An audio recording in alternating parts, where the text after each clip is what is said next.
Thank you and good morning, Teamsters. It's a pleasure to be here with you at your 29th International Convention in the city that this union built.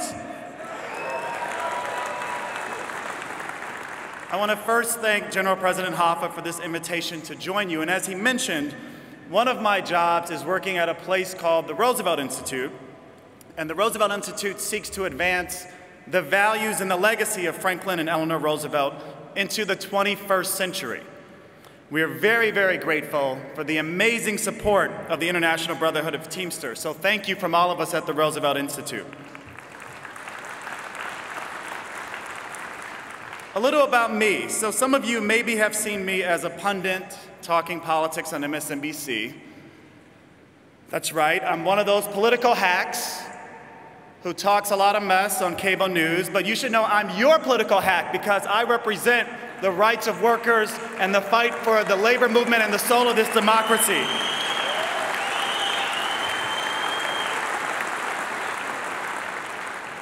I was born on the south side of Chicago, as were my parents and my grandparents. I think Chicago's in the house. I went to public schools from first grade through college. I was only the second person in my family to go to college or university. And I spent 10 years teaching as a college professor. I taught labor history, I taught labor organizing and politics, I taught about racial justice. When I was in Chicago, I once worked for a state senator when he ran for the US Senate, another skinny kid from the south side of Chicago with a funny name. He stole that line from me, by the way. And he's indicative, the great President Obama, he's indicative of the many people I've had the opportunity to meet in life, to work with, to have access to interview and even criticize on TV from time to time. But I have to say, they don't impress me. It's workers who stand up, who act courageously against all odds, and who truly transform this country. Those are the people who impress me. And looking out of this convention hall impresses me. You see, once upon a time, I also used to be a union organizer, working with Unite here in Chicago, and I want to give a shout out to Local 226 here in Vegas, as well as all the Teamster workers in this hotel, in this city, in this industry. Thank you for transforming Las Vegas into a place where the American dream is alive and well. So I've had an incredible life of opportunity, but I want to put it in a little bit of context for you. I want to tell you where I'm coming from. My mother and father both spent their entire lives as public sector employees. And I have to shout out my brother Greg Floyd, International Trustee and President of the 24,000 strong New York City public employees, Teamsters Local 237. President Floyd has graciously allowed me to come yak it up on his TV show many, many times. Well, my mother was a public school teacher for 40 years in Chicago. My father served in the military. He dropped out of high school and enlisted in the Air Force at 15 and served in every conflict from Korea to Afghanistan. Because of her union,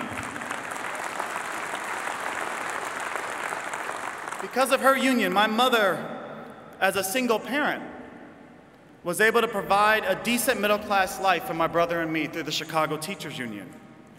And I have to add, my brother was also a Teamster for 5 years when he worked for UPS in Chicago. So it runs in my blood, it runs in my family. So those are my parents. My grandparents were all first-generation migrants from the Jim Crow South to the urban northern city of Chicago. All four of my grandparents were janitors their entire lives. All four of them joined the Janitors Union, SEIU Local 1, which provided a pathway from poverty to the working class for their generation.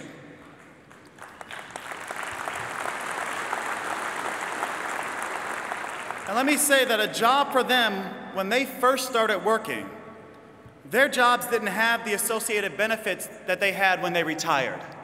They didn't have a pension when they started working. They didn't have health care when they started working. But because of the struggle to unionize that industry and a strong labor movement that won the rights and dignity for workers in the mid-20th century, they got to retire with dignity.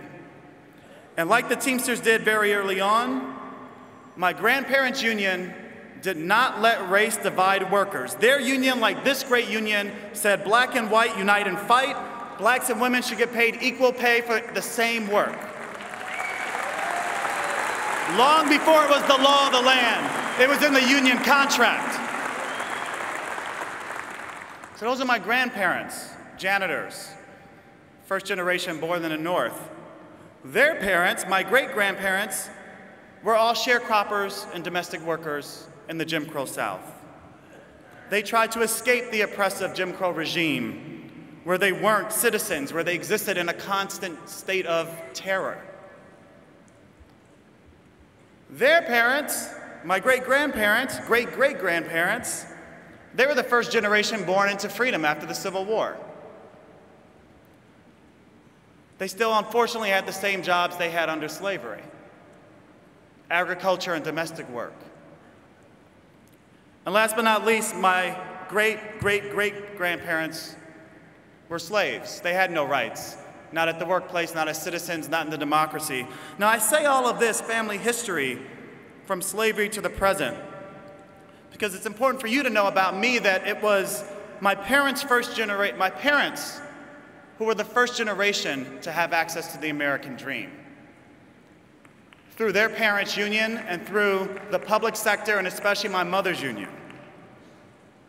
Every generation before lived under oppressive workplace conditions with no rights. And employment over my long family history from slavery to the present, we've seen major transformations in our economy from that time. For most of my family's history, we worked in agriculture and domestic work. In 1900, 40% of our economy was agricultural work. Now it's only 2%, and as we just heard, that struggle still continues at Taylor Farms. So my family narrative could be interpreted as the realization of the American dream, broadly speaking, and especially for Black Americans. And the right to organize and bargain collectively in the public sector was a big part of this. Now, why do I mention this? It's because it's not lost on me that you heard from two of my heroes, and I'm sure your heroes, Baxter Leach and Alvin Turner of the 1968 Memphis sanitation strike.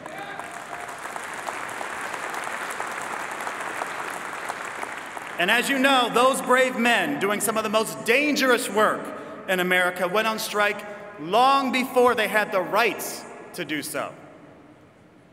And as you know, it was where Dr. King was struck down by that assassin's bullet, supporting those workers' rights to dignity and respect on the job.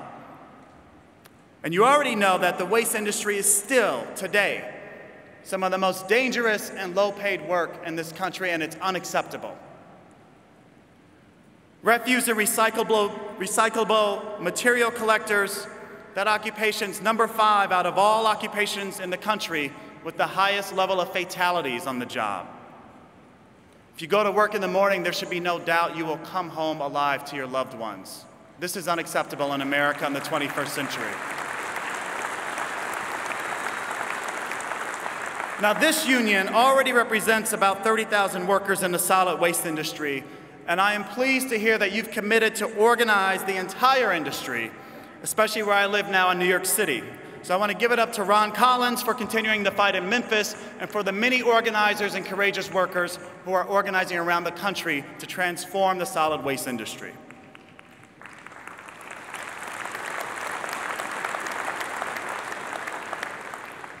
You are continuing the legacy and the fight of the '68 sanitation strike in Memphis. And so many millions of Americans are counting on you to do what you did once before, to rebuild the American dream that this union created in the mid-20th century. We are at a turning point in American history. We're at a pivotal juncture. We're more unequal as a country now than we've ever been.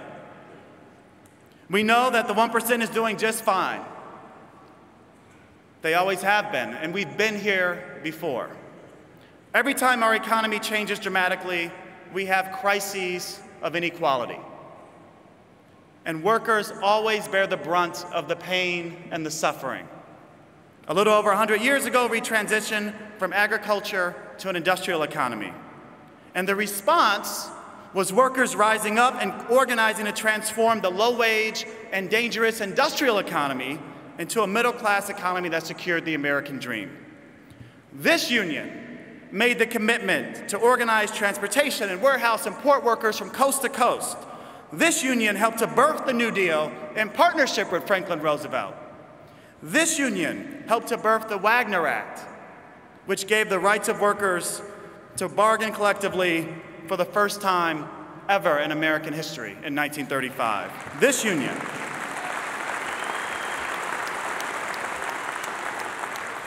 But we're at another turning point in history, and your country needs you again. Over the last 40 years, we have lived through massive changes in our economy and our democracy. The New Deal, Wagner Act, labor relations regime has been broken down, and it's been employers who have assaulted what this union won for so many millions of Americans. There's subcontracting, there's outsourcing, there's misclassification. The question today that confronts all of us is, who's the real boss? Employers have sought to say, no, we're not the boss. It's those people, it's the staffing agencies at Taylor Farms. You are fighting back and saying, no, Taylor Farms, you're the joint employer, you're the real bosses who hold power over working conditions, and you're gonna come to the table and negotiate, and we will force you, and keep up that fight.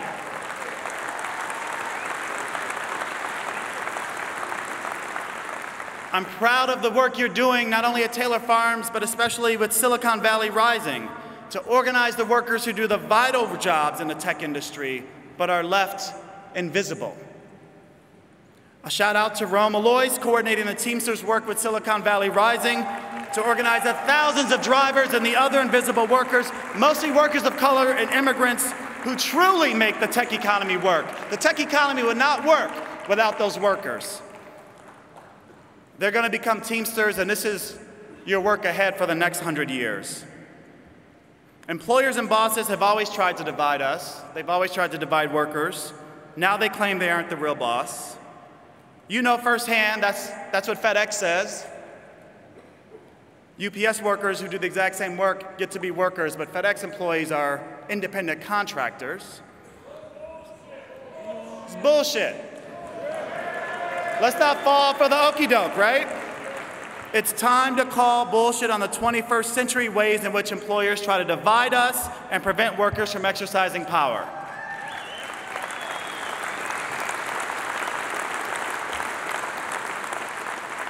There's one more way employers continue to divide workers, and that's by race and immigration. And it's not just employers, it's politicians too.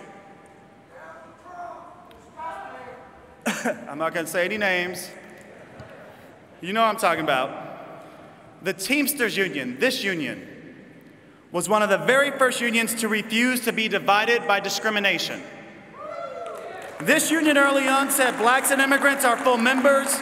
Women should get paid for the same work that men do. This is your history. And so you have to keep up the fight against discrimination, whether from the boss or from our politicians. When we're divided, we lose. When we're divided, we lose, and they will always seek to divide us.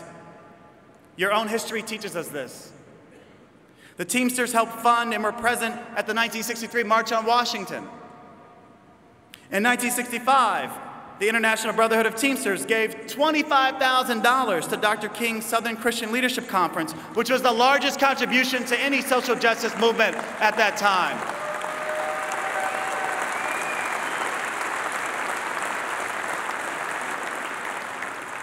In his letter dated April 12, 1965, to President James R. Hoffa, thanking him for the tremendous gift, Dr. King wrote, "Labor's problems are our problems, and our problems are labor's problems.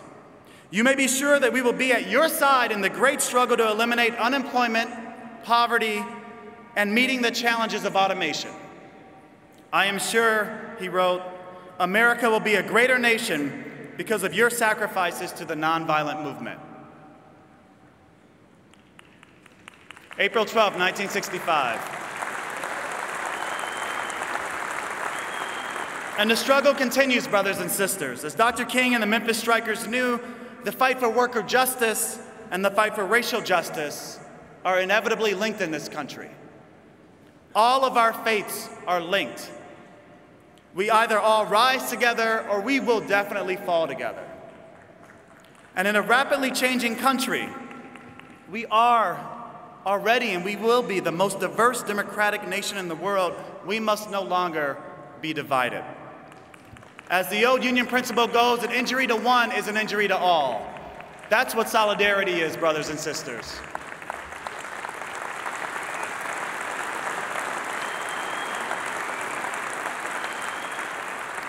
Let me close with this. I'm a student of history, and here's what I know for sure. I believe and I know that both American history and world history teaches us a simple yet profound observation. Without a strong labor movement, democracy cannot survive. Without a strong labor movement, democracy cannot survive. The countries and places without a strong labor movement in modern history are either oligarchies ruled by the rich few or they're authoritarian states. There's no other way. Without a strong labor movement, a large and vibrant middle class is not possible. Without a strong labor movement, economic opportunity and mobility disappear. A child's fate is determined by her accident of birth, which in our country is increasingly becoming almost like a caste system based on where and to whom you're born to.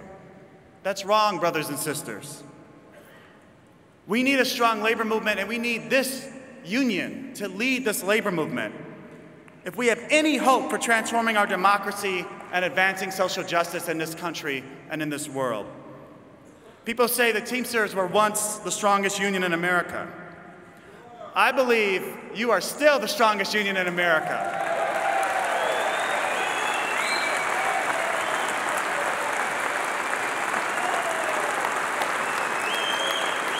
You created the middle class. You gave birth to the New Deal. And we need you to do it again. And brothers and sisters, I look forward to standing with you for every fight that comes your way as you transform this country.